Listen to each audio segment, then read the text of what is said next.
नमस्कार साथियों, आपका बहुत बहुत स्वागत है आपके अपने online platform day night classes पर।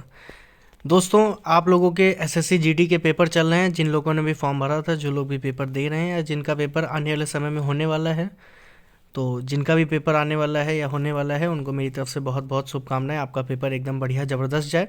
उम्मीद करता हूँ कि आप सब लोग एकदम अच्छे से होंगे, ठीक होंगे, ज़बरदस्त होंगे, जिंदाबाद होंगे। दोस्तों, आपका UP triple S C video re exam आने वाले समय में होने वाला है। तो अगर आप तैयारी अभी से करना शुरू करेंगे, मैं आपको बता रहा हूं कि आपका एग्ज़ाम मार्च के लास्ट में या अप्रैल के शुरुआत में, ये मार्च के लास्ट वीक या अप्रैल के फर्स्ट वीक्स में आपके एग्ज़ाम की डेट आ जाएगी। जैसे ही इधर यूपी का बजट आएगा उसके जस्ट बाद आपकी एग्ज़ाम की डेट लग जाएगी। तो तैयारी अभी से शुरू कर दीजिए। आपकी यूपी जीके की क्लास मैं इसीलिए पूरे तत्परता के साथ चला रहा हूँ कि ताकि यूपी जीके से रिलेटेड जो भी क्वेश्चन आपके पेपर में आए तो वो आपका गलत ना हो, पूरा का पूरा पेपर सही हो। यूपी की करंट अफेयर, जैसे ही आपके यूपी के टॉपिक खत्म हो जाएंगे वैसे ही यूपी की करंट अफेयर जो एग्ज़ाम तक के आने वाली होगी, क्योंकि मैं करंट अफेयर डेली फिर लेता रहूँगा यूपी से रिलेटेड जितनी भी करंट अफेयर होगी। और यूपी पीएससी आरओ एआरओ के लिए और यूपी पीसीएस के लिए आपके ये क्वेश्चन बहुत ही इंपॉर्टेंट है। तो उम्मीद करता हूँ कि आप सब लोग क्लास को देखेंगे, पूरा समझेंगे और पूरी क्लास ज़रूर देखिएगा, क्योंकि तभी आप लोगों को पूरी क्लास समझ में आएगी, चीज़ें अच्छे से याद होंगी। ठीक है, तो चलिए आज की क्लास को शुरुआत करते हैं यहीं से ही। आज आपकी क्लास है उत्तर प्रदेश के खनिज संसाधन।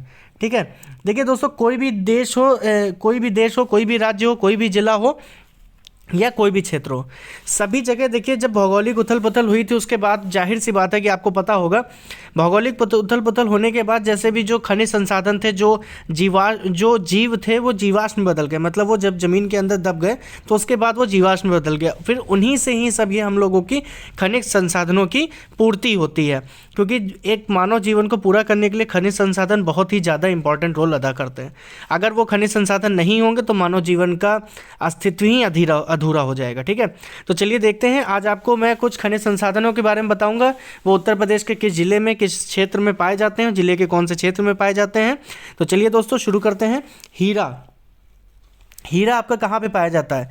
हीरा आपका बांदा एवं मिर्ज़ापुर क्षेत्र में पाया जाता है। कहाँ पाया जाता है? बांदा एवं मिर्ज़ापुर क्षेत्र में पाया जाता है। ठीक है, हीरा याद कर लीजिए, कहाँ पाया जाता है? बांदा एवं मिर्ज़ापुर क्षेत्र में पाया जाता है।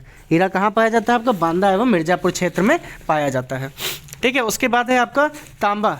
ठीक है दोस्तों, तांबा कहाँ पाया जाता है? जल्दी से बताइए कि तांबा आप लोग देख रहे हैं कहाँ पाया जाता है। मैं क्लास में देखिए, क्वेश्चन आंसर कर लेना आसान होता है। क्वेश्चन का मैं आंसर बता दूंगा तो उसको समझना करना आसान रहेगा, बशर्ते अगर आप लोगों को ये समझ में आ जाए कि वो करना कैसे है। ठीक है, वो चीज़ करनी कैसे है, अगर आपको ये समझ में आ जाएगी तो आप उस चीज़ को आसानी से कर लेंगे। ठीक है, तो अब ये आपका क्या बताया अगली चीज़ मैंने? तांबा आपका ललितपुर के कौन से क्षेत्र में पाया जाता है? तांबा आपका ललितपुर के किस क्षेत्र में पाया जाता है? चलिए, तांबा सोनराई क्षेत्र होता है। कहाँ का? ये जो आपका सोनराई क्षेत्र दिया हुआ है, देखिए लिखा हुआ है सोनराई क्षेत्र ललितपुर का। ठीक है, इसको आपको जरूर याद रखना है, क्योंकि अगर आपके पेपर में आपसे तांबा पूछा गया, तो आपसे क्षेत्र पूछा जाएगा, क्योंकि ललितपुर में एक और ख़ास खनिज है जो कि पाया जाता है। ठीक है, एक और ख़ास खनिज है जो कि पाया जाता है, उसका नाम है यूरेनियम। ठीक है, अभी आगे आपको पता चलेगा। तो अगर तांबे से रिलेटेड क्वेश्चन आता है कि यूपी में तांबा किस क्षेत्र में पाया जाता है, तो ललितपुर के आगे ये सोनराई क्षेत्र जरूर लिखा होगा। ठीक है, ललितपुर के आगे सोनराई क्षेत्र जरूर लिखा होगा। चलिए दोस्तों आगे देखते हैं। चूना पत्थर आपके यूपी में गुरमा, कनाच, बांसुहारी एवं काजराहट क्षेत्र में पाया जाता है। ये क्षेत्र किस जिले में है? आपके सोनभद्र जिले में। कहाँ पर है? सोनभद्र जिले में है। ये क्षेत्र कहाँ पर है? आपके सोनभद्र जिले में है। ठीक है, ये आपके सोनभद्र जिले में है। कोयला आपका सिंगरौली सोनभद्र में ही पाया जाता है। ठीक है, आपका तांबा सोनराई कहाँ हो गया? सोनराई क्षेत्र कहाँ पे है? ललितपुर में है। चूना पत्थर जो आपका है वो गुरमा, कनाच, बांसुहारी, काजराहट, ये कहाँ के क्षेत्र हैं? सोनभद्र के क्षेत्र हैं। आपको ये याद करना है, ये आपका इंपॉर्टेंट है ये भी। ठीक है, इंपॉर्टेंट है इसलिए मैं बता रहा हूँ आपको।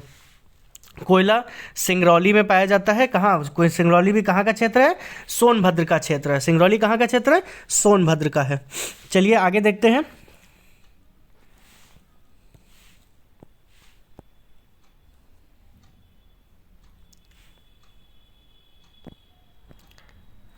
आपका बाक्साइड क्या लिखा हुआ है? बाक्साइड। बाक्साइड पाया जाता है राजौन, चित्रकूट और चंदौली। राजौन जो है क्षेत्र वो चित्रकूट का है और चंदौली में भी पाया जाता है। ठीक है, बाक्साइड आपके पेपर में आ सकता है, इंपॉर्टेंट है, याद कर लीजिए। नोट अगर नोट डाउन कर ले तो ज़्यादा अच्छा है। कांच बालू। कांच बालू लालपुर इलाहाबाद तथा बरगढ़ कहाँ? चित्रकूट। ठीक है, बरगढ़ चित्रकूट, ये आपको याद करने योग्य चीज़ें, इनको याद कर लीजिए अच्छे से। पोटाश आपका कहाँ पाया जाता है? पोटाश लवण पाए जाते हैं इलाहाबाद, चंदौली, बांदा और झांसी में। ठीक है, पोटाश कहाँ पाए जाते हैं? इलाहाबाद, चंदौली, बांदा और झांसी में। प्रयागराज, चंदौली, बांदा और झांसी में पाए जाते हैं क्या? आपके पोटाश लवण। ठीक है, इसको याद कर लीजिए, इंपॉर्टेंट। जिप्सम आपका बहुत पूछा जाता है पेपर में, मैंने कई बार देखा है जिप्सम बहुत पूछा जाता है। जिप्सम पूछा जाता है कहाँ है? झांसी, हमीरपुर, आसी पास का इलाका है। हमीरपुर से थोड़ा दूर है खैर, क्योंकि हमीरपुर भी आपका हमीरपुर के बाद आपका महोबा पड़ेगा और शायद महोबा के बाद आपका झांसी पड़ जाएगा। महोबा के बाद आपका झांसी पड़ जाएगा। हमीरपुर, महोबा, हमीरपुर की भी सीमा झांसी से छूती है। ठीक है, हमीरपुर की भी सीमा झांसी से छूटी, क्योंकि जो जालौन क्षेत्र है आपका, जालौन क्षेत्र और जालौन और झांसी का जो पूरा क्षेत्र छूता है ना, झांसी हमीरपुर का क्षेत्र जो जालौन से छूता है, वो वाला इस एरिया में आपका जिप्सम पाया जाता है। ठीक है, चलिए आगे देखते हैं। आगे दिया हुआ आपका सैंडस्टोन। सैंडस्टोन पाया जाता है मिर्ज़ापुर में पाया जाता है। कहाँ पाया जाता है? आपका मिर्ज़ापुर में पाया जाता है। मध्य प्रदेश से लगा हुआ इलाका है आपका। सोनभद्र, प्रयागराज और सोनभद्र, चंदौली और प्रयागराज से भी छूता है मिर्ज़ापुर। ठीक है, मिर्ज़ापुर की सीमा सोनभद्र, चंदौली और प्रयागराज और साथ ही साथ बनारस से भी छूती है मिर्ज़ापुर की सीमा। ठीक है, तो आपका सैंडस्टोन कहाँ पाया जाता है? मिर्ज़ापुर में पाया जाता है। डायस्पोर, डायस्पोर कहाँ पाया जाता है? झांसी, महोबा एवं ललितपुर में पाया जाता है। ठीक है, डायस्पोर आपका खासकर देखिए झांसी में पाया जाता है। ठीक है, उसके बाद कुछ मात्रा के महोबा में, सबसे कम ललितपुर में पाई जाती है। डोलोमाइट आपका पूछा जाने वाला क्वेश्चन है और साथ ही साथ ये डायस्पोर भी आपका पूछा जाने वाला क्वेश्चन है, पेपर में आ सकता है और प्रीवियस ईयर पेपर में पूछा भी गया है। मुझे पता है ये प्रीवियस ईयर पेपर में पूछा गया है। ठीक है, तो आगे देखते हैं। डोलोमाइट ये कहाँ पड़ता है? बारी। बारी क्षेत्र कहाँ पर है? सोनभद्र जिले में। बारी कहाँ पर है? सोनभद्र जिले में पाया जाता है।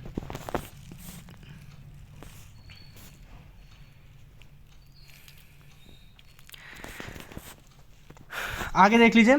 उत्तर प्रदेश देश में एंडलूसाइट का डायस्पोर खनिज संसाधन में प्रमुख धारक है। ठीक है, प्रमुख धारक है। यहाँ 78% एल्डोसाइट और 37% डायस्पोर तथा 10% पायरोफिलाइट का संसाधन है। ठीक है, किसके कितने कितने हैं? अब यहाँ पे ये क्वेश्चन आपके पूछे जा सकते हैं।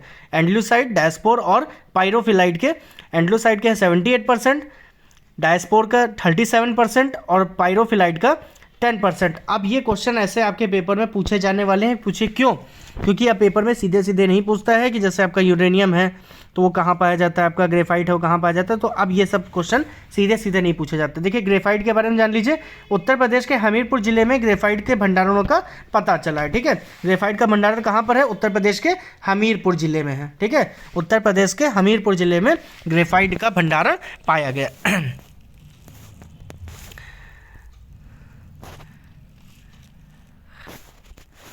आगे देख लीजिए।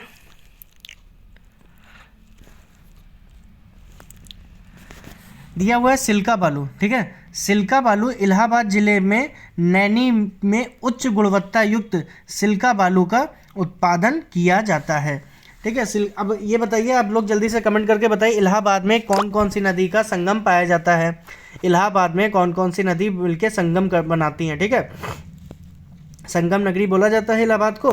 तो कौन कौन सी नदी मिलकर बनाती है? उन्हीं नदियों के बीच में ये नैनी में, जो नैनी ब्रिज है वहाँ पर इलाहाबाद में, नैनी में उच्च गुणवत्ता युक्त सिल्का बालू का उत्पादन किया जाता है। ठीक है, तो इलाहाबाद में सिल्का बालू का उत्पादन होता है। उत्तर प्रदेश के खनिज उत्पादन मूल्य का लगभग 47% हिस्सा कोयले का है। ठीक है, जितने भी खनिज उत्पादन होते हैं यहाँ पर उसमें से लगभग 47% हिस्सा किसका है? 47% हिस्सा है कोयले का। ठीक है, कोयले का है। आगे देखते हैं, सीमेंट श्रेणी का चूना पत्थर मुख्य रूप से मिर्जापुर, गुरमाकनाच, कजराहट और बपुहाटी और सोनभद्र जिले में पाया जाता है। ठीक है, कहाँ कहाँ? सीमेंट श्रेणी का चूना पत्थर मुख्य रूप से मिर्जापुर और सोनभद्र। और मिर्जापुर के कौन कौन से क्षेत्र हैं?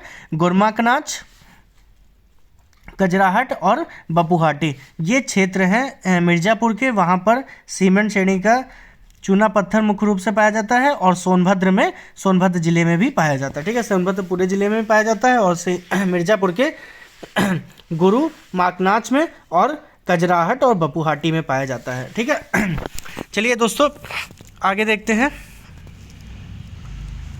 अब आगे आप लोगों के लिए कुछ जानकारी है वो मैं आप लोगों को बताता हूँ। चलिए देखते हैं।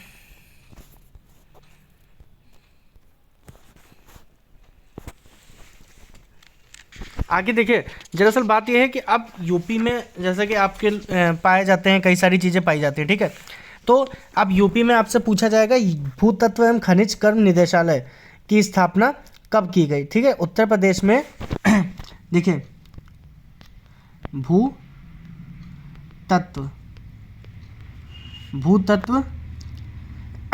एवं खनिज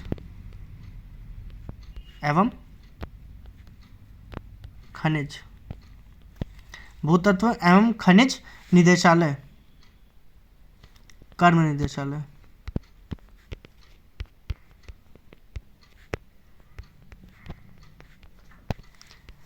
अब इसकी स्थापना आपसे पूछा जा सकता है कब की गई थी, तो 1955 में इसकी स्थापना की गई थी। ठीक है, 1955 में स्थापना की गई थी। भूतत्व एवं खनिज निदेशालय की स्थापना कब की गई थी? 1955 में की गई थी। आगे देखते हैं। फिर उसके बाद आपका उत्तर प्रदेश में जो खनिज बहुल क्षेत्र है, ठीक है, उत्तर प्रदेश में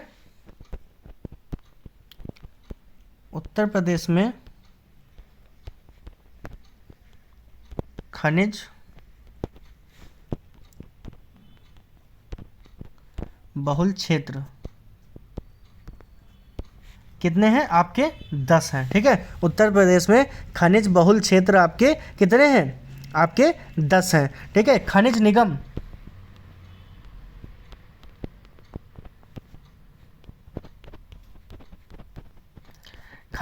की स्थापना आपकी गई थी 1974 ईस्वी में। ठीक है, 1974 में आपकी खनिज निगम की स्थापना की गई थी। ठीक है, 1974 में आपके खनिज निगम की स्थापना की गई थी। आगे देखते हैं, उत्तर प्रदेश में यूरेनियम, आपका जो यूरेनियम है, ठीक है, ये क्वेश्चन बहुत पूछा जाता है इसलिए मैं आपको बता रहा हूँ।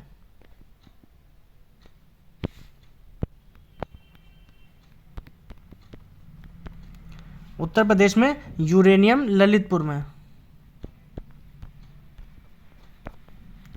उत्तर प्रदेश में यूरेनियम ललितपुर में बहुत खासकर पाया जाता है। कांच बालू के उत्पादन में, ठीक है, कांच बालू के उत्पादन में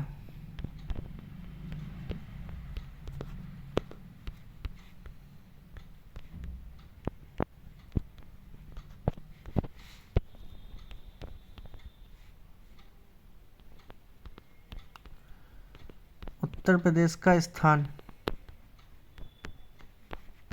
कौन सा है? उत्तर प्रदेश का प्रथम स्थान है। ठीक है, याद करने योग्य चीज़ें हैं, ये आपके दिमाग में होनी चाहिए। पहला हो गया आपका यूरेनियम ललितपुर में पाया जाता है और कांच बालू, ठीक है, कांच बालू के उत्पादन में उत्तर प्रदेश का प्रथम स्थान है। ठीक है, आपको मैंने बता दिया ग्रेफाइट आपका हमीरपुर में पाया जाता है। उसके बाद एडिल्यूसाइड और डायस्पोर का मैंने आपको परसेंटेज बताया है कितना होता है। अब आपसे पूछा जा सकता है कि उत्तर प्रदेश में किस प्रकार का लोहा पाया जाता है। ठीक है, उत्तर प्रदेश में किस प्रकार का लोहा ये सीधे सीधे क्वेश्चन पूछा जा सकता है। किस प्रकार का लोहा पाया जाता है, ठीक है। तो आपके यहाँ हेमेटाइट,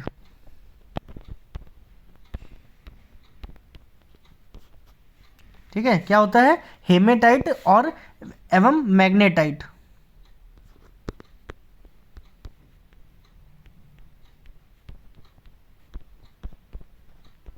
हेमेटाइट और मैग्नेटाइट आपके यहाँ यूपी में लोहा पाया जाता है, ठीक है।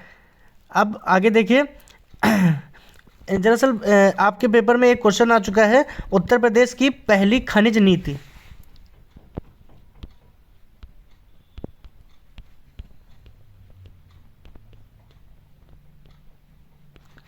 पहली खनिज नीति ये आपकी कब की गई थी, बनाई गई थी, ये बनाई गई थी आपका 1998, 1998, और ये दिसंबर में, ठीक है, 1998 दिसंबर में बनाई गई थी। डेट तो इसकी नहीं पता है अभी, पर पहली खनिज नीति उत्तर प्रदेश की कब आई थी, 1998 में दिसंबर में आई थी, ठीक है। तो उम्मीद करता हूँ दोस्तों आज की क्लास आप लोगों को अच्छी लगी होगी, क्लास में मज़ा आया होगा। जैसे ही आपके सारे टॉपिक क्लियर हो जाएंगे मैं आपका इस ये मॉक टेस्ट कराना शुरू कर दूंगा, और साथ ही साथ आपकी यूपी की करंट अफेयर भी चलने लगेगी। दोस्तों अगर क्लास अच्छी लगी हो तो प्लीज़ क्लास को लाइक कर दीजिएगा और चैनल को सब्सक्राइब कर दीजिएगा। चलिए दोस्तों आज के लिए इतना ही, जय हिंद।